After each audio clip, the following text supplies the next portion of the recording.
Hello everyone, আজকে আমরা একটা সিএসআর নেট ডিসেম্বর 2019-এর একটা এমসিকিউ প্রবলেম নিয়ে চলে এসেছি। দেখো ওটা কি বলেছে যে for every t belongs to R define M of t, এটা একটা ম্যাট্রিক্স ডিফাইন করেছে এইভাবে 3x3 একটা ম্যাট্রিক্স দিয়ে বলেছে চারটে অপশানের মধ্যে কোনটা কারেক্ট।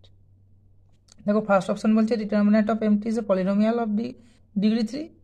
সেকেন্ড অপশান বলছে determinant of polynomial equal to 0 for all t belongs to R, মানে টি ভ্যালু যাই বসে না কেন ডিটারমিনেন্ট অলওয়েজ 0 দেবে। এখানে বলছে determinant of M T equal to 0 for infinitely many T belongs to R. আর এখানে বলতে যে determinant of M T equal to 0 for exactly one value of T belongs to R. তো দেখো আমরা কি করেছি, ডিটারমিনেন্টটা বের করেছি ডিটারমিনেন্ট অফ এম টি, খুব সহজ, তোমরা সবাই জানো ক্লাস 12-এর একটা প্রবলেম। ঠিক আছে, তাহলে M of T equal to হয়েছে 1 মাইনাস 2t।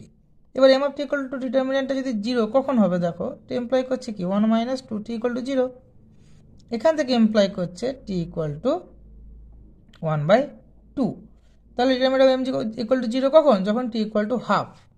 তার মানে কি একটাই পয়েন্টে 0 হচ্ছে, তার মানে this is implies that determinant of M T equal to 0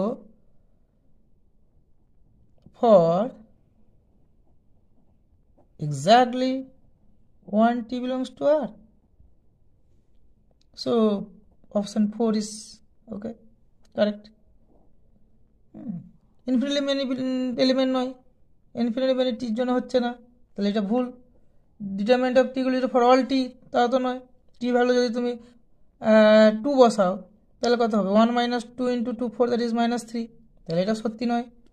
এবং ডিগ্রি 3 পলিনোমিয়াল নয়, but degree 1 polynomial, so it is not true. Therefore option 4 is correct. Thank you for watching.